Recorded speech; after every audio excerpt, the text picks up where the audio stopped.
Episode 21. The First Winter. The reconstruction of the Grand Hall began in earnest 3 weeks after Elena's successful defense of Cassian's placement. Master Architect Davren had spent those weeks drafting and redrafting designs, each iteration incorporating more of Elena's insistence that the space acknowledge what it contained rather than disguise it. Elena stood now in the temporary wooden scaffolding that surrounded Cassian's frozen form, watching workers carefully remove damaged sections of the ancient floor. The convergence point where 74 souls held reality together had cracked the marble in a perfect geometric pattern, lines radiating outward like a spiderweb of fractures, each one precisely aligned with the ley lines beneath.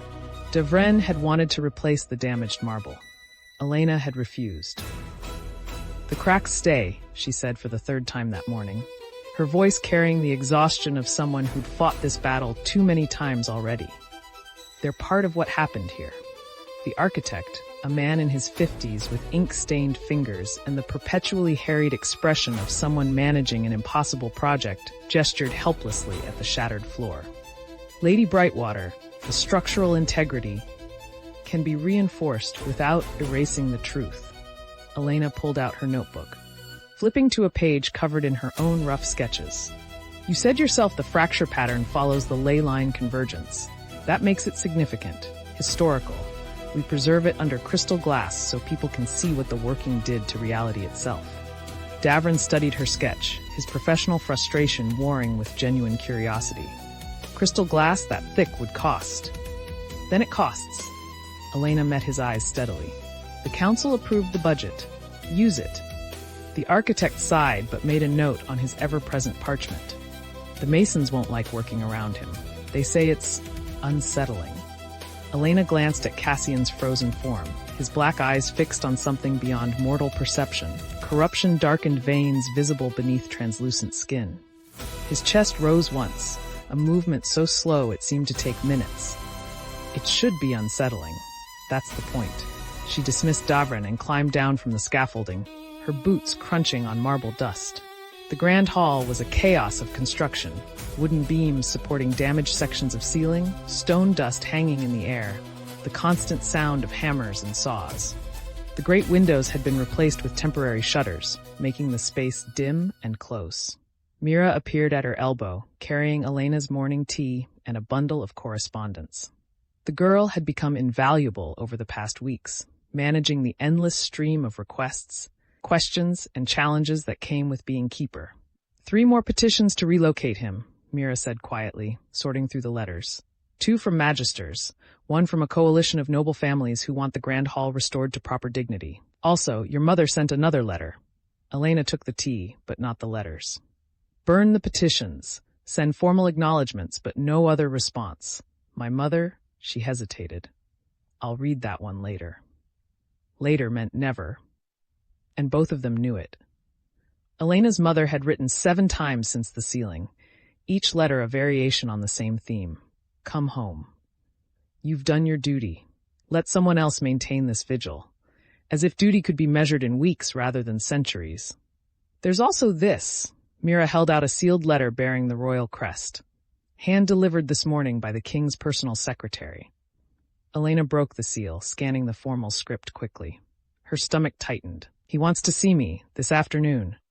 "About the reconstruction?" "He doesn't say." Elena refolded the letter carefully, which means it's something he doesn't want written down. She spent the rest of the morning with Cassian, reading from her growing collection of his memories.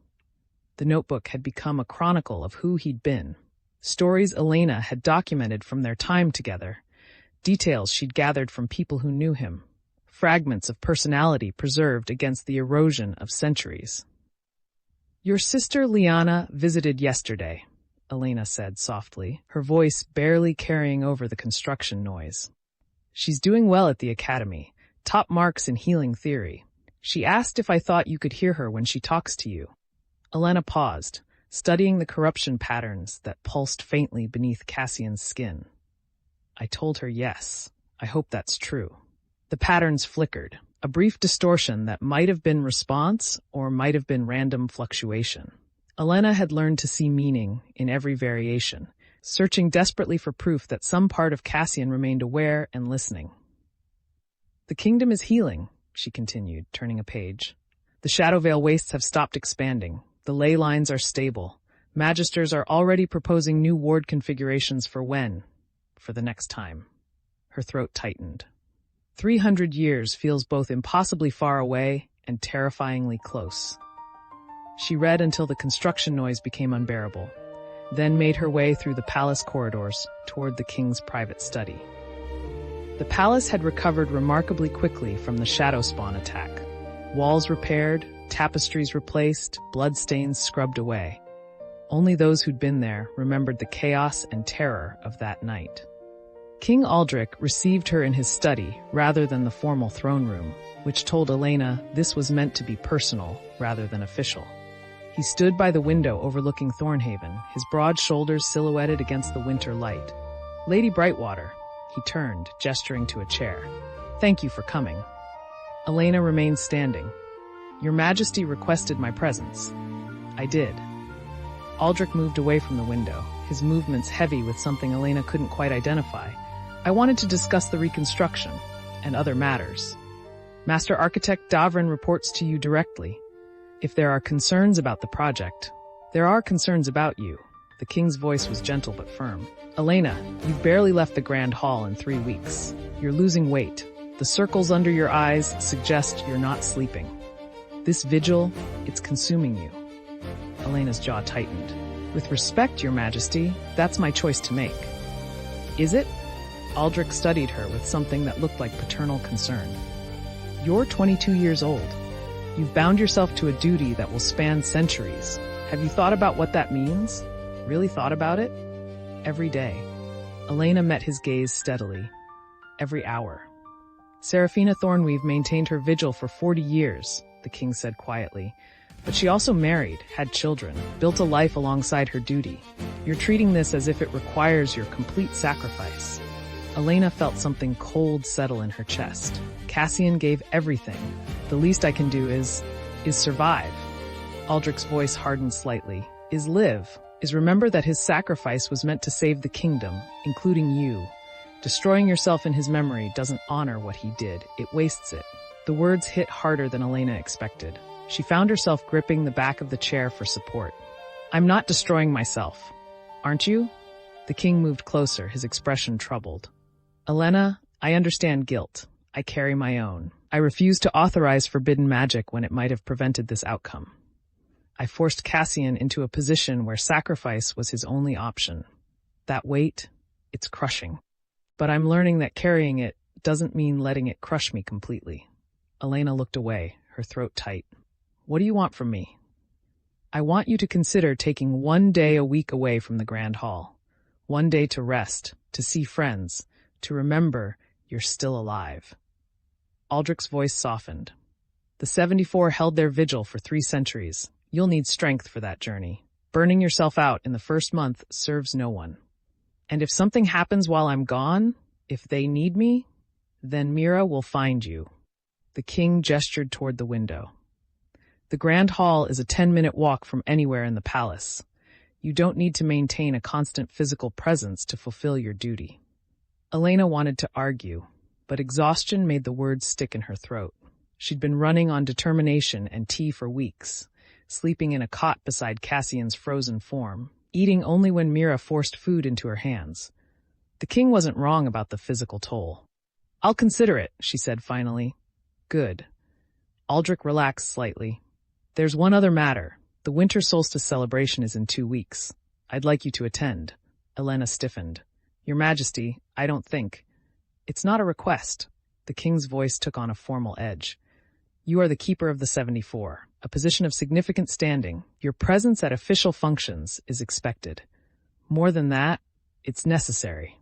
The kingdom needs to see that life continues, that we honor Cassian's sacrifice by living the lives he saved." The political calculation was obvious, but that didn't make it wrong. Elena had spent 3 weeks fighting to keep Cassian visible as uncomfortable truth.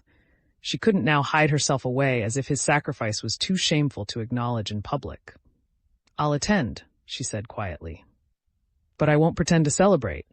I'm not asking you to." Aldrich's expression softened again. Just to be present, to let people see that the keeper is human, not a ghost haunting the grand hall. Elena left the study feeling hollowed out and uncertain. The king's words had exposed something she'd been avoiding, the question of how to maintain this vigil without losing herself completely. 3 weeks felt like 3 years. How would she survive 3 centuries? She returned to the grand hall to find the construction crew breaking for lunch. In the sudden quiet, she climbed back onto the scaffolding and settled beside Cassian's frozen form. "The king thinks I'm destroying myself," she said softly. "Maybe he's right. I don't know how to do this, Cassian. I don't know how to honor what you did without making it my entire existence." The corruption patterns pulsed, and Elena found herself studying them more carefully. Over the past weeks, she documented hundreds of variations, searching for patterns that might indicate communication. Most were random fluctuations, but sometimes, rarely, there were sequences that felt deliberate. She pulled out her notebook and began sketching the current pattern. 3 pulses, a pause, 2 more pulses. The same sequence she'd seen twice before, always when she was talking about the difficulty of the vigil. Elena's breath caught. "Are you telling me something? About the burden?" The pattern repeated. 3 pulses, pause, 2 pulses, then shifted to a new configuration. 2 pulses, longer pause, 1 pulse. The rhythm felt intentional, almost like language, Elena whispered. "You're trying to develop a language." She spent the next hour documenting patterns, testing responses, slowly building a vocabulary of pulses and pauses. It was crude, limited to basic concepts, yes, no, pain, awareness. But it was communication. Real, deliberate communication. When the construction crew returned, Elena barely noticed. She was too focused on the revelation that Cassian was still there, still trying to reach her across the vast distance of merged consciousness and corrupted essence. Mira found her at sunset, still scribbling notes. "Lady Brightwater, you need to eat something." Elena looked up, her eyes bright with discovery. "He's talking to me, Mira. Not just random responses, actual communication. We're building a vocabulary." The girl's expression shifted from concern to wonder. "He can hear you? Understand you?" "Some part of him can. Maybe not all the time. Maybe not everything, but—" Elena gestured to her notes. "This changes everything. If we can communicate, I can ask what he needs, what the 74 need. I'm not just maintaining a vigil anymore. I'm maintaining a conversation." Mira studied the patterns, her young face serious. "How long before you can ask complex questions?" "Months. Maybe years." Elena felt a surge of hope for the first time since the sealing. But we have time. 3 centuries of time. That night, Elena finally left the Grand Hall to sleep in her own quarters. Not because the king had ordered it, but because she needed to be rested and alert for the work ahead. Building a language with a consciousness merged with 73 others across 3 centuries would require patience, dedication, and clarity of mind. She lay in her bed, staring at the ceiling, thinking about the king's words. "You're treating this as if it requires your complete sacrifice." Maybe he was right. Maybe she'd been so focused on honoring Cassian's sacrifice that she'd forgotten she was supposed to survive it. The winter solstice celebration loomed in 2 weeks. Elena would attend, would let herself be seen, would remember how to exist in the world beyond the Grand Hall. Not because she wanted to, but because the vigil required it. She couldn't maintain a conversation with Cassian if she burned herself out completely, but she would return to the Grand Hall every day. Would continue documenting patterns and building vocabulary. Would fight every attempt to move him, hide him, or erase what his sacrifice represented. Because that was what it meant to be keeper. Not just maintaining a vigil, but maintaining truth. And truth required her to be strong enough to carry it for however long the journey took. Elena closed her eyes, already planning tomorrow's work. 3 pulses, pause, 2 pulses. The beginning of a conversation that would span centuries. The beginning of understanding what it meant to hold the darkness at bay while remaining human enough to remember why it mattered. Thanks for watching our stories. Don't forget to like and subscribe for more epic adventures. Thanks for watching our stories. Don't forget to like and subscribe for more epic adventures.